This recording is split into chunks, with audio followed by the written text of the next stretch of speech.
नमस्कार दोस्तों, इस क्लास में आपका स्वागत है। आज हम बात करेंगे रीतिकालीन कवि रसलीन की। इससे पहले हमने रीतिकालीन 9 कवियों की हम बात कर चुके हैं और रीतिकाल की अन्य क्लासें भी हम ले चुके हैं। तो प्यारे दोस्तों, चलिए शुरू करते हैं रसलीन को। रसलीन एक महत्वपूर्ण कवि है रीतिकाल के और यहाँ से प्रश्न पूछे भी जाते हैं। दोस्तों, इनका जन्म है 1696 ईस्वी में हुआ और जन्म है स्थान है बिलग्राम हरदोई। वास्तविक नाम सैयद गुलाम नबी। वेरी इम्पोर्टेंट है क्योंकि रस खान है, रसलीन है और भी कई कवि हैं जिनकी उपनाम है, तो यहाँ कंफ्यूज होने की ज़्यादा संभावना रहती है। तो इनका वास्तविक नाम आपको हर हालत में पता होना चाहिए। ये कई परीक्षाओं में पूछा गया, फिर पूछा जा सकता है। तो वास्तविक नाम क्या है? सैयद गुलाम नबी।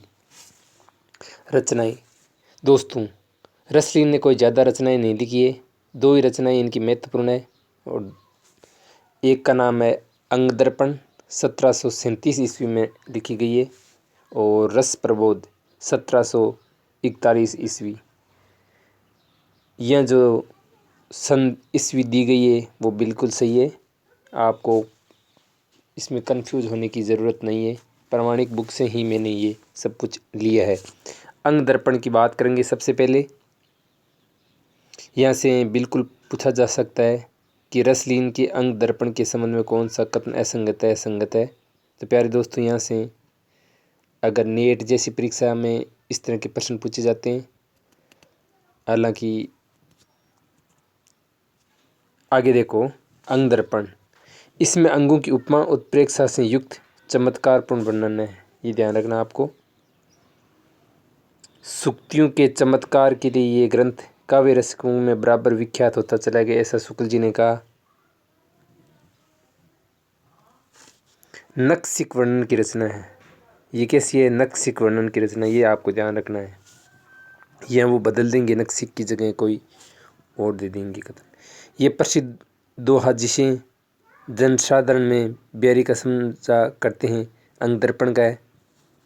ये जो दोहा है नीचे देखो, इसको बिहारी का मान लेते हैं और हम गलत भी करके आ जाते हैं। ऐसा लगता है कि बिहारी का है, लेकिन प्यारे दोस्तों, ये जो दो है ये बहुत बार पूछा गया है, फिर पूछा जा सकता है, और इसमें बिहारी का लेकर कंफ्यूज होता है। तो क्या दो है कि अम्ये हलाहल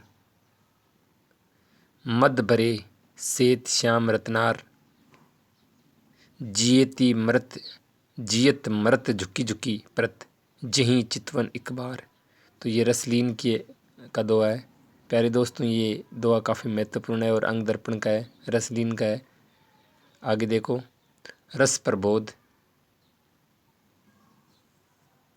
रस निरूपण ग्रंथ है। कैसा है? रस निरूपण।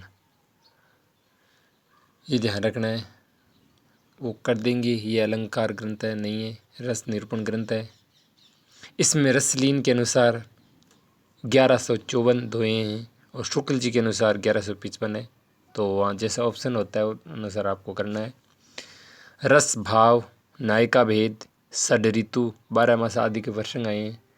रस ने स्वयं कहा है कि इस छोटे से ग्रंथ को पढ़ लेने से रस विषय जानने के लिए ग्रंथ पढ़ने की आवश्यकता न रहेगी। तो रस प्रबोध के बारे में ऐसा रसलीन का कहना है, हालांकि ये अंग दर्पण जितना लोकप्रिय नहीं हो सका।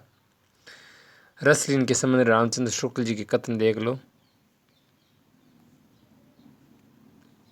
रसलीन ने अपने दोहों की रचना अपने को दोहों की रचना तक ही रखा। दोहों के अलावा उन्होंने कुछ ज़्यादा लिखा नहीं है, जिनमें पदावली की गति द्वारा नान सौंदर्य का अवकाश बहुत ही कम रहता है। चमत्कार और उक्ति विचित्र की ओर उन्होंने अधिक ध्यान दिया। तो ये बिल्कुल आपको ध्यान रखना है जो शुक्ल जी ने इनके बारे में कहा है।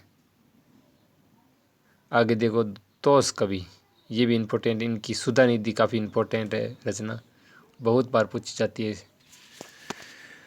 तोस कवि की बात करेंगे। रचना देखो, सुधा निधि वेरी इम्पोर्टेंट है, ये तो ध्यान रखो आप। विनय शतक और नक्सिक। तोस निधि के संबंध में रामचंद्र शुक्ल जी कथन देखो। तोष कवि बड़े ही सहृदय और निपुण कवि थे। कैसे थे? सहृदय और निपुण कवि। किसने कहा? रामचंद्र शुक्ल जी। इन्होंने संवंत ईस्वी नहीं संवंत 1791 ईस्वी में सुधानिधि नामक एक बड़ा ग्रंथ रस भेद और भाव भेद पर बनाया, ऐसा शुक्ल जी का कहना है।